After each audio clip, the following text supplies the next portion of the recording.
이 시간 하나님의 말씀 함께 보도록 하겠습니다. 누가복음 4장 22절부터 30절까지 말씀입니다. 볼까요? 은혜로운 말을 놀랍게 여겨 이 사람이 요셉의 아들이 아니냐?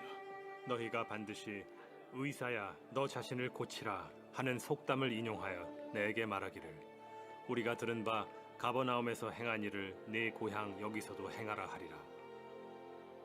내가 진실로 너희에게 이르노니 선지자가 고향에서는 환영을 받는 자가 없느니라. 내가 참으로 너희에게 이르노니 엘리야 시대에 하늘이 3년 6개월간 닫히어 온 땅에 큰 흉년이 들었을 때 이스라엘에 많은 과부가 있었으되 엘리야가 그중 한 사람에게도 보내심을 받지 않고 오직 시돈 땅에 있는 사렙다의 한 과부에게 뿐이었으며 또 선지자 엘리사 때에 이스라엘에 많은 나병 환자가 있었으되 그 중에 한 사람도 깨끗함을 얻지 못하고 오직 수리아 사람 나아만 뿐이었느니라.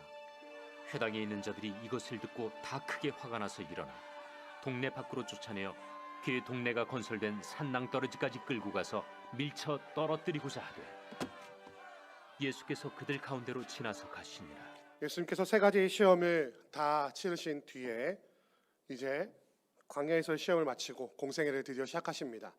공생애를 시작하신 뒤에는 사람들이 그를 매우 인정하고 매우 큰 유명세를 얻게 되었다고 성경은 기록하고 있습니다. 근데 그렇게 유명해진 다음에 어디를 향했냐면 자신의 고향으로 돌아가시는데 그 자리는 바로 갈릴리 나사렛이라고 하는 이스라엘의 북쪽 끝에 있는 아주 작은 동네였습니다. 거기에 가서 회당에 가셔서 예배를 드리시고 마지막에 본문을 펼치셔서 성경을 읽으시는데 어디 말씀 읽으셨죠? 지난주에 말씀드렸는데 어디 말씀? 이사야 말씀을 딱 펼쳐서 읽으셨어요. 그래서 이사야 말씀을 펼치셔서 주의 성령이 내게 마셨으니 이는 가난한 자에게 복음을 전하게 하시려고 내게 기름을 부으시고 나를 보내사 포로된 자에게 자유를 눈먼 자에게 다시 보게 함을 전파하며 눌린 자를 자유롭게 하고 주의 은혜의 해를 전파하게 하려 하심이라 라고 말씀을 딱 읽고 두루마기를 접으신 다음에 이렇게 말씀하십니다. 이 글이 오늘 너희 귀에 응하였느니라. 할렐루야. 예수님께서 드디어 자신이 어떠한 존재이신지 이 땅에 오신 목적이 무엇인지를 말씀하신 것입니다. 자신이 메시아이시고 이 로마의 억압을 당하고 있는 이스라엘 백성들에게 자유를 선포할, 하지만 그것은 유대인들의 바람이었고요. 진짜 말씀은 무엇입니까? 죄악으로 인해 하나님과 멀어져 버린 모든 사람들, 이방과 열방 모두를 구원하실 하나님의 메시아로 오셨다라는 사실을 선포하신 것입니다. 오늘 말씀 22장 말씀 보니까 22절 말씀 보니까 이 글이 오늘 너희 귀에 응하였느니라 라고 선포하신 그 예수님의 말씀을 듣고 그 갈릴리 나사렛 사람들의 반응이 어땠는지 보십시오. 22절 보니까 그들이 다 그를 증언하고 그 입으로 나오는 바 은혜로운 말을 놀랍게 여겨 이르되 이 사람이 요셉의 아들이 아니냐. 예수님의 이 선포를 듣는 갈릴리 나사렛 동네 사람들의 반응은 두 가지였습니다. 첫 번째는 다 그를 증언하고 그 입으로 나오는 은혜로운 말을 놀랍게 여기는 것이었습니다. 다 그를 증언했다는 말이 무엇입니까? 예수님께서 공생애를 시작하시고 하셨던 일들, 무슨 일을 하시죠? 15절에 친히 그 여러 대단한 가르치심에 무사람에게 칭송을 받으시고 그 소문이 사방으로 펼쳐졌던, 말하자면 병을 고치시고 또한 귀신을 내쫓으시고 사람들에게 복음을 전파하셨던 그 모든 소식을 그래 맞아 저 사람이 그렇게 했어, 그래 저 사람이 그렇게 인정받는 유명한 사람이야, 그런데 저 사람이 우리 동네 출신이래, 그 사람이 진짜 메시아가 돼서 이스라엘을 해방하는 왕이 되면 우리한테도 조금 콩고물이 떨어지지 않을까 하는 그런 기대감에 넘치는 목소리들 그들 가운데 있었다는 것입니다. 근데 또 한편에서는 어떤 사람들은 이렇게 말하고 있었어요. 이 사람이 요셉의 아들이 아니냐. 말하자면 그 동네에서 아주 꼬맹이 때부터 어렸을 때부터 봐왔던 어린 예수의 모습을 다시 떠올리면서 아니 어렸을 때 그랬던 애가 어떻게 갑자기 메시아라 그러지? 아니 어렸을 때는 별거 없었던 그 아이가 어떻게 사람들한테 그렇게 인정받는 저 로마 군대를 무찌를 만한 강력한 군주가 될 수 있는 지도자로 부름받을 수 있었지? 참 이해하기가 어렵다라는 그런 반응 두 가지였습니다. 어떤 사람들은 주의 말씀을 듣고 매우 흥분하고 있었고요. 어떤 사람들은 주의 말씀을 듣고 고개를 갸웃갸웃하고 있던 중이었습니다. 근데 이 사람들이 사실 아무 말도 하지 않았어요. 저가 우리와 함께 있던 예수가 아니냐? 라고 말했을 뿐인데 예수님께서는 그들의 마음속을 읽으시고 이와 같이 그들이 생각하고 있는 것을 알고 계셨습니다. 두 가지 속담을 들어서 그들에게 말씀하시는데요. 첫 번째 속담은 23절에 기록되어 있습니다.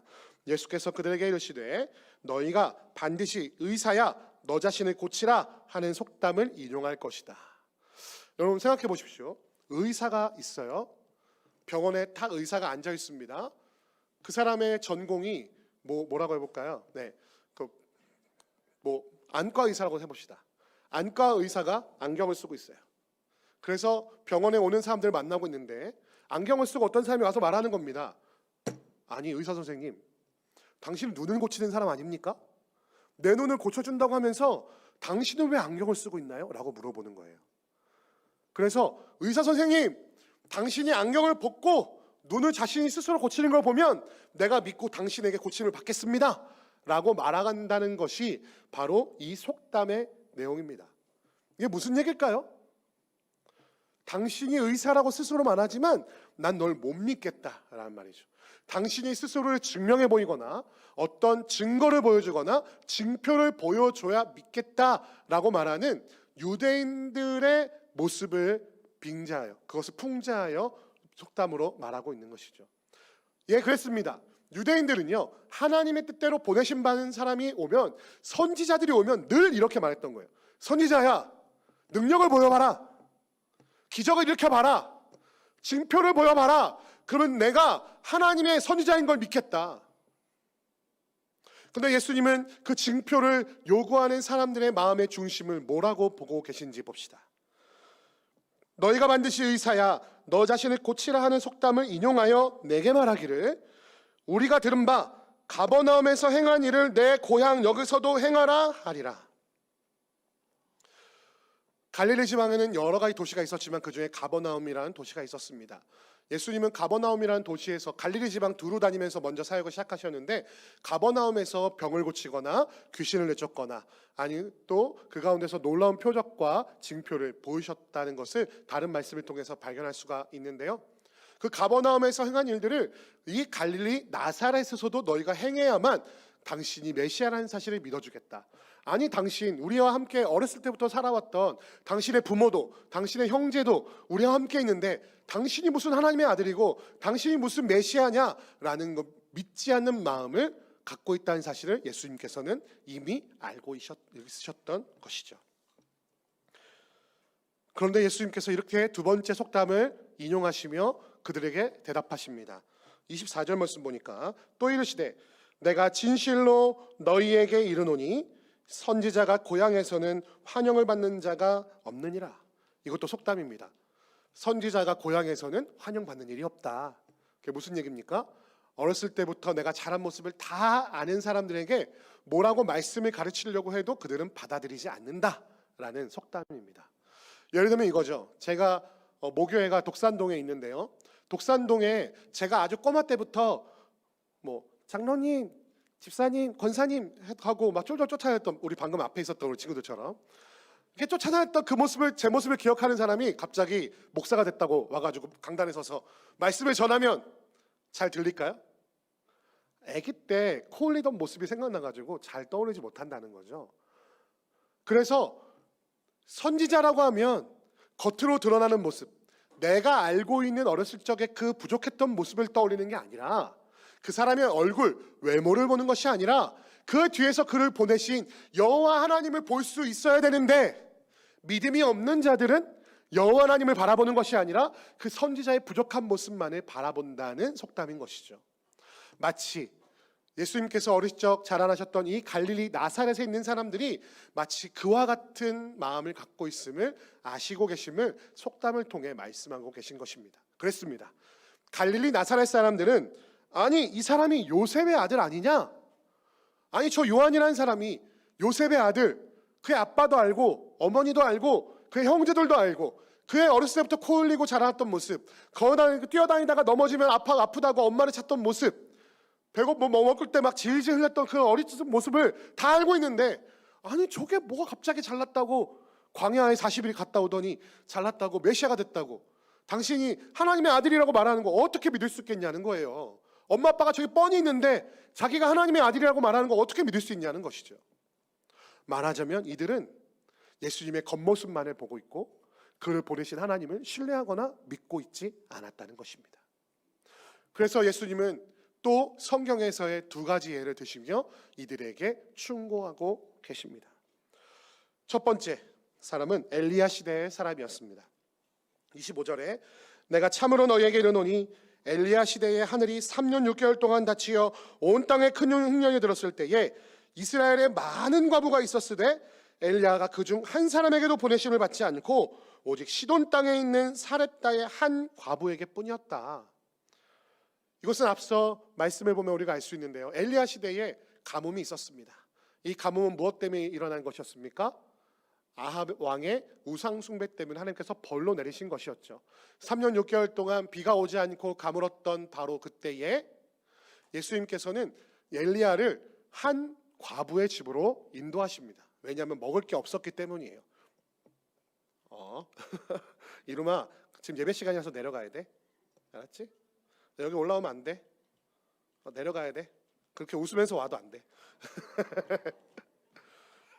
나중에 이루미가 목사님이 되면 제가 이 모습을 기억하겠죠. 네. 이어가겠습니다. 한 과부에게 보내심을 받습니다. 왜냐하면 3년 6개월 동안 가뭄이 있었기 때문에 엘리야도 어디 의탁할 때나 먹을 것을 얻을 데가 없었기 때문이에요. 그래서 예수님께서 그 과부의 집으로 가면 한 집에 있는 과부가 있을 텐데 거기 가서 먹을 것을 달라라고 말씀하십니다. 근데 중요한 건 뭐냐면 그 과부네 집에도 먹을 게 없었어요. 그래서 마지막 나온 기름과 마지막 남은 그 곡식 가루로 마지막 음식을 만들어 먹고 다 같이 가족이 죽으려고 하고 있었어요.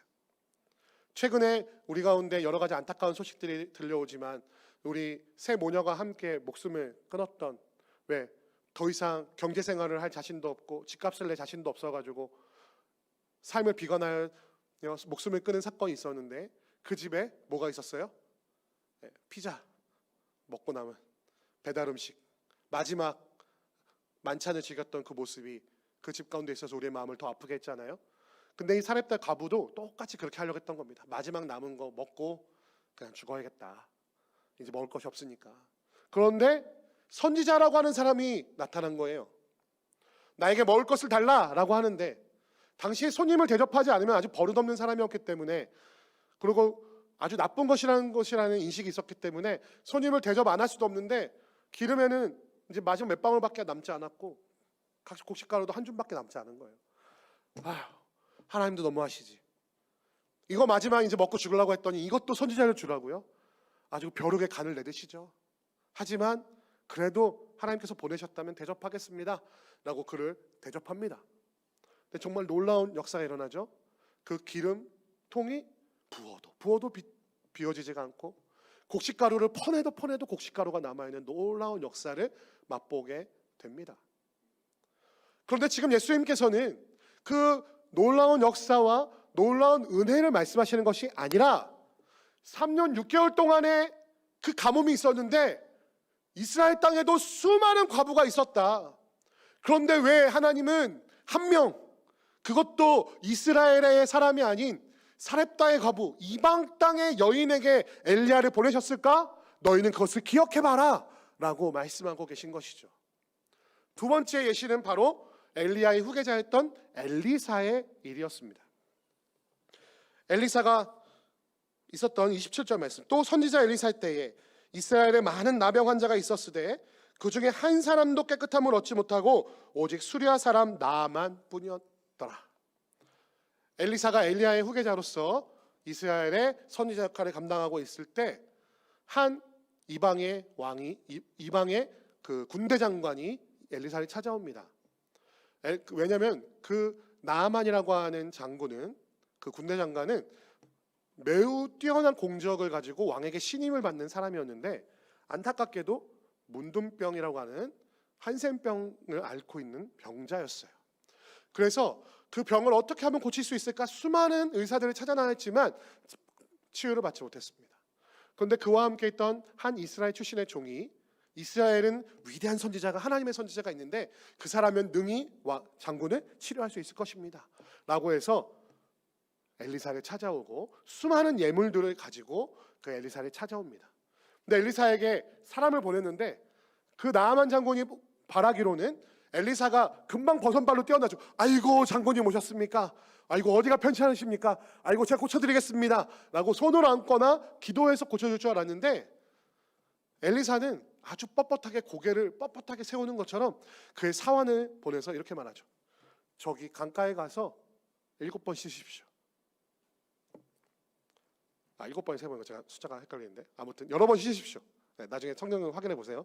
정확한 거 말 못하겠네. 죄송합니다. 가서 씻으십시오.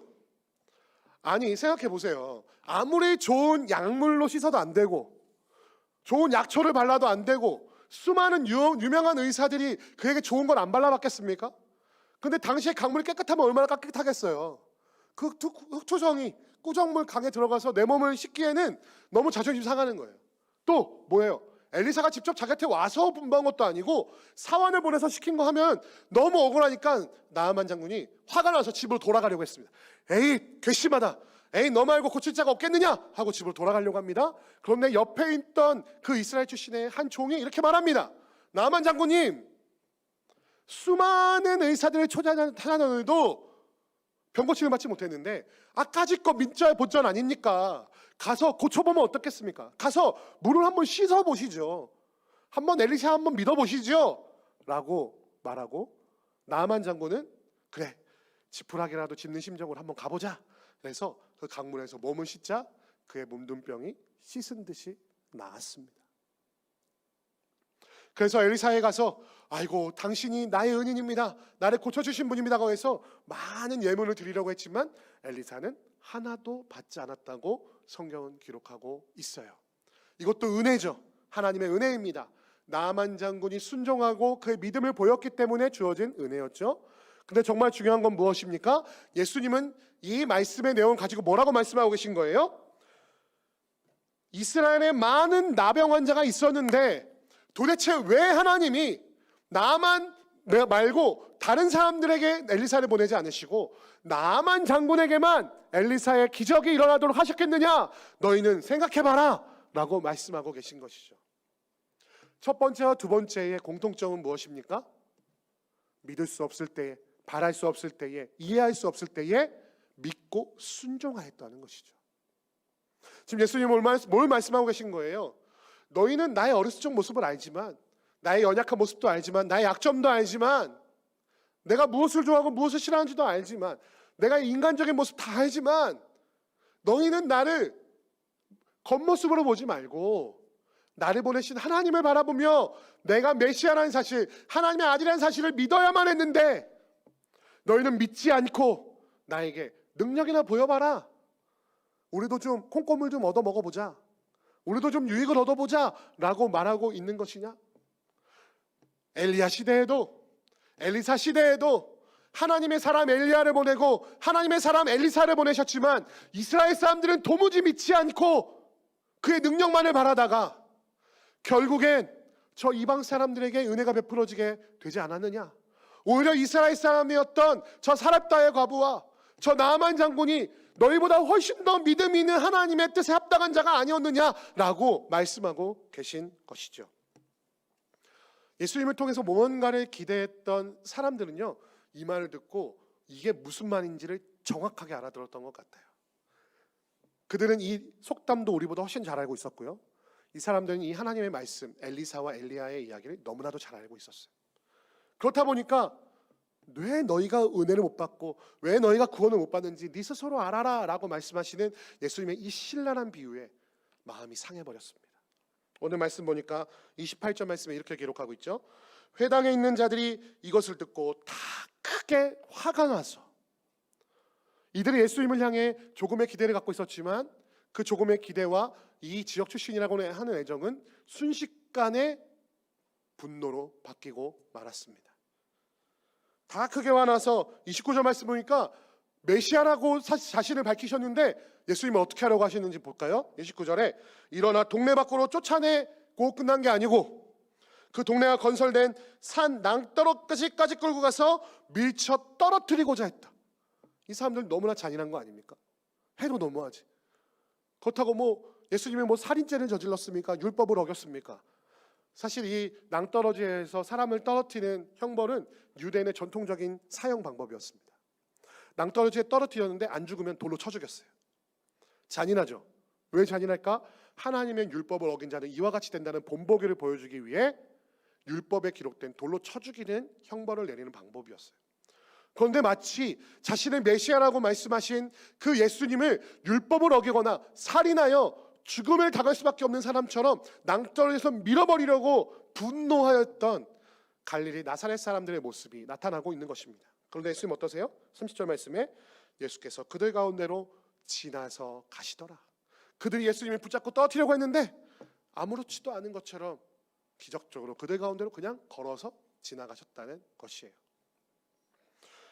오늘 이 말씀을 보면 분노하는 사람들이 나옵니다. 저는 이 말씀을 보면서 참 이해하기가 어려웠던 게, 아니 자기들이 예수님을 안 믿으면 안 믿었지 왜 화를 낼까? 왜 화가 났을까? 하는 것에 대한 근본적인 질문이 제 안에 있었어요. 이 본문 누가복음을 읽을 때마다 이게 늘 궁금했어요. 물어보고 싶었어요. 아니 당신들 왜 화가 난 거예요? 예수님이 능력을 행하시지 않는다고 해서 화가 난 거예요? 아니면 예수님이 자신들을 무시한 것 같아서 화가 나신 거예요? 그래서 이 나사렛 지방, 그 갈릴리 지방에 대해서 조사를 해보니까요, 갈릴리 지방은 이스라엘 늘 제북쪽 지방에 있어가지고요, 거기는 왕들의 전쟁터로 유명한 곳이었습니다. 나라와 나라가 명운을 걸고 다투고 전쟁했던 유명한 곳이 바로 갈릴리 지역이었어요.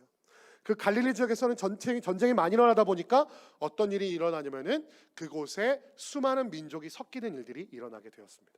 수많은 나라와 수많은 민족이 섞이다 보니까 유대인으로서의 정체성을 온전히 지키기 어렸던 사마리아와 같은 현상이 그 가운데도 일어났던 것 같습니다.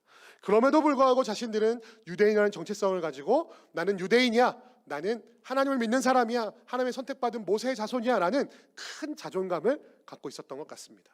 근데 중요한 건 뭐냐면 중앙이었던 예루살렘 사람들은 갈릴리를 그렇게 쳐주지 않았다는 것이죠. 그래서 그래서 바리새인들이 뭐라고 말하냐면요, 이렇게 말합니다. 아니 갈릴리에서 무슨 선한 것이 날 수 있겠느냐라고 말할 정도로. 무슨 얘기냐면요, 아니 그 깡촌에서 무식한 사람들 사는 곳에서 무슨 유명한 사람이, 위대한 사람이 나올 수 있겠느냐라는 말인 것이죠. 말하자면 나도 유대인이야, 나도 하나님의 사람이고, 나도 저 아브라함의 자손이야 라고 하는 자존감을 갖고 싶었는데 아무도 인정해 주지 않는 마음이 갈릴리 사람들한테 있었다는 것이죠. 그런데 유대인의 왕이라고 하는, 메시아라고 하는 존재가 우리 동네에서 나왔다는 소식을 듣고 그 사람들의 마음이 어땠을까요? 드디어 갈릴리가 인정받는 거야. 드디어 우리가 인정받는 거야. 우리가 이 나라의 중심이 되는 거야.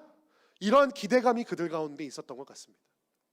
그래서 22절 말씀 보니까 그들이 다 그를 증언하고 그의 입으로 나오는 바 은혜로운 말을 놀랍게 여겼다라고 말하고 있는 것이죠.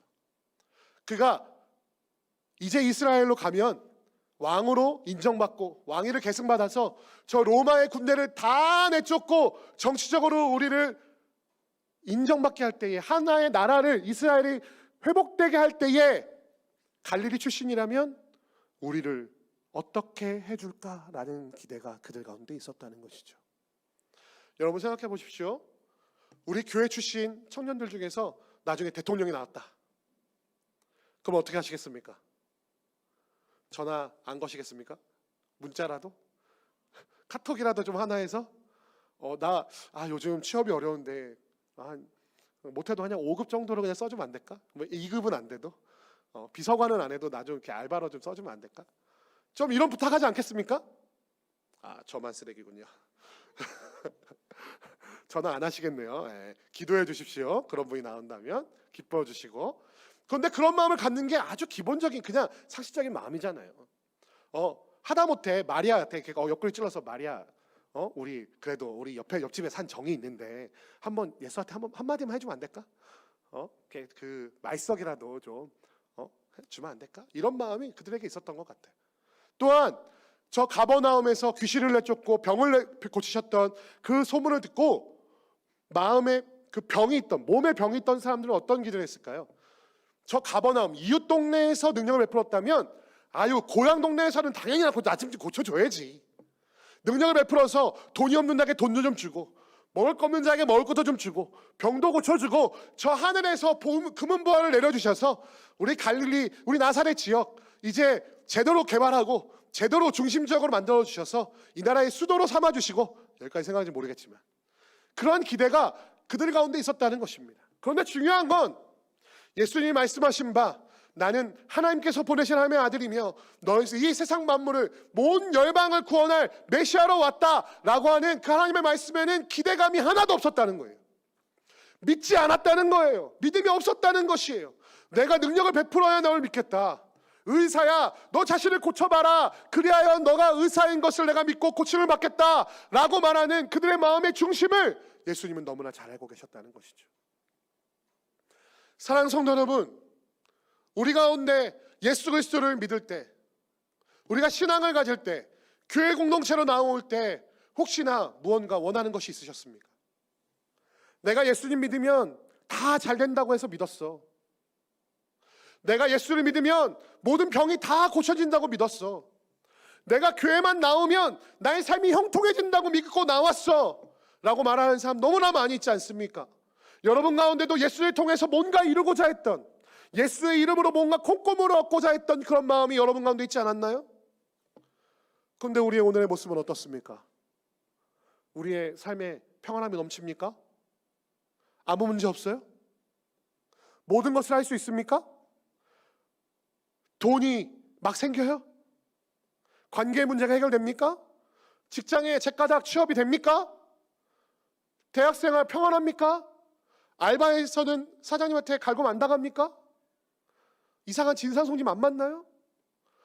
예수를 믿는데 왜 약속하신 대로 내 삶에 평안함은 없는 거예요? 왜 예수를 위해서 헌신했는데 예배도 드리고 기도도 하고 헌신도 하고 봉사도 했는데 찬양팀도 하고 교사도 하고 목사도 하는데 왜 하나님 나한테 약속하신 거 안 주십니까? 라고 원망하며 불평하고 있는 우리의 모습을 이 갈릴리 나사렛 사람들을 통해 보고 있지는 않습니까? 우리는 가끔 우리가 기대했던 그 소망, 우리가 예수를 믿으면 예수님이 나에게 주실 것이라고 생각했던 그것들이 이루어지지 않으면 예수님을 미워하기 시작합니다. 적극적으로 예수를 반대하는 안티크리스찬이 되는 경우도 허다합니다. 교회를 쉽게 떠나죠. 교회를 바꿔보기도 합니다. 그럼에도 불구하고 예수님은 지금도 묵묵부답이시니 나는 더 이상 예수를 믿을 가치가 없다, 더 이상 예수를 믿지 못하겠다 하고 교회를 떠난 수많은 사람들이 우리 곁에 있지 않았습니까? 그 사람들이 왜 화가 났을까요? 도대체 갈릴리 나사렛 사람들은 왜 화가 났을까요? 예수님을 기대를 걸었던 사람들이 왜 분노하고 예수님을 떠나갔을까요? 교회에 기대를 품고 있던 사람들이 왜 교회를 화내며 떠나갔을까요? 정말 죄송한 말씀이지만 예수님은 그들의 기대에 하나도 관심이 없으시기 때문입니다. 왜? 그들이 기대하는 것을 주면 그들이 더욱 예수 그리스도와 멀어지게 될 것을 예수님은 이미 아셨기 때문이죠. 만약에 나사렛에서 그 나사렛 사람들이 기대하는 것처럼 능력을 발휘하고 나사렛 사람들이 기대하는 것처럼 그래 내가 메시아입니다, 내가 유명해졌습니다, 내가 나사렛 출신이니 이 나사렛 사람들이 잊지 않겠습니다 라고 말했다면 그 갈릴리 나사렛 사람들이 예수 그리스도가 전하시고자 했던 그 하나님의 뜻을 깨달을 기회를 얻을 수 있었을까요? 그 진짜 복음의 진수를 맛볼 수 있었을까요? 그 십자가의 진리, 내가 죽어야만 살 수 있다는 사실, 거듭나야만 영생할 수 있다는 사실, 하나님의 나라에 들어가려고 하면 나를 죽여야 한다는 사실, 나를 부인하고 내 욕망을 버려야 한다는 사실, 내 기대를 버려야 한다는 사실을 이 갈릴리 나사렛 사람들이 깨달을 수 있었을까요? 사랑하는 성도 여러분, 우리의 헛된 소망, 우리의 정욕으로 구하는 것들을 예수님은 주시지 않겠다고 말씀하십니다. 왜냐고요? 그것을 주면 우리가 주님과 더 멀어지게 될 것이기 때문이에요. 왜 우리가 유명해지지 못했을까요? 왜 우리가 돈을 많이 가지지 못했을까요? 우리가 유명해지면, 우리가 돈을 많이 가지면 예수 그리스도를 잊고 살 것이 뻔하기 때문 아니겠습니까? 사랑하는 성도 여러분, 우리에게 없는 것을 생각하는 것은 어리석은 자의 모습이에요. 우리는 예수 그리스도께서 우리를 위하여 십자가에 돌아가셨음을 바라보아야만 합니다. 예수님께서 진정 우리에게 주시고자 했던 진짜 소망, 진짜 복음이 무엇인지를 알아야만 합니다. 그 예수께서는 무엇을 우리에게 전해주시고자 했습니까? 포로된 자에게 자유를, 눈먼 자에게 다시 보게 함을, 눌린 자에게 자유롭게 하고 주의 은혜를 전파하시기 위하여 이 땅에 오셨지. 단순히 우리의 아픈 몸을 고치시려고, 단순히 우리에게 육적인 양식을 주시려고, 단순히 우리에게 물질을 주시려고 오신 분이 아니라는 사실을 우리는 기억해야만 한다는 것입니다. 우리 아까 꼬마아이 봤잖아요. 그 꼬마아이가 진짜 원했던 게 뭘까요? 여기 올라와 보는 거겠죠. 근데 엄마가 왜 그 아이를 데리고 들어갔을까요? 거기 올라가는 게 그 아이에게 유익하지 않다는 걸 알기 때문이죠. 근데 그 순간 그 꼬마아이는 뭐라고 생각할까요? 엄마는 내가 원하는 거 하나도 안 해주고 미워. 그러지 않을까요? 우리 어렸을 때 그러지 않나요? 지금도 그 꼬마아이 같은 믿음에 성장하지 못해서 지금도 나에게 진짜 좋은 것을 주시기 원하시는 그 하나님의, 그 예수님의 사랑의 마음을 알지 못하고 분노하고 미워하며 믿음을 갖지 못하는 우리의 모습을 바라보시며 하나님의 마음이 얼마나 안타까울까, 얼마나 안쓰러울까. 그 하나님의 마음을 오늘 살피시는 여러분과 제가 되기를 주님의 이름으로 축원드립니다. 이 나사렛 사람들이 가져야 될 것이 뭐였을까요? 그것은 바로 눈에 보이는 예수 그리스도를 바라보는 것이 아니라 자신의 욕망과 자신의 소망을 예수 그리스도께 투영하는 것이 아니라 그를 보내신 하나님, 그 하나님 말씀을 전파하는 그 예수 그리스도를 믿는 자가 되어야 했음을 기억하시는 이 시간이 되시기를 주님의 이름으로 축원드립니다. 말씀을 정리합니다. 갈릴리 나사렛 사람들은 자신이 원하는 바, 자신의 욕구를 충족시키지 않는 그 예수를 바라보며 기대감을 걸었다가 그 배신감에 그에게 분노를 나타냈습니다. 얼마나 분노했냐면 그를 돌로 쳐 죽이고 싶을 정도로 분노하였어요. 그런 메시아라면 우리에게 쓸모없다 라고 말하며 그를 죽이려고 했습니다. 그러나 예수 그리스도께서 그들에게 요청하시는 것은 무엇이었습니까? 바로 믿음이었습니다. 사랑하는 성도 여러분, 오늘 지금 우리는 예수님께 나에게 내가 원하는 것을 주지 않는다고 그를 미워하는 자입니까? 화를 내는 사람입니까? 아니면 그 예수 그리스도께서 우리에게 참 좋은 것을 주시리라 믿는 것을 우리의 삶 속에 나타내는 믿는 사람입니까? 사랑하는 성도 여러분, 화를 내는 사람이 아니라 믿는 사람이 되시기를 주님의 이름으로 축원합니다.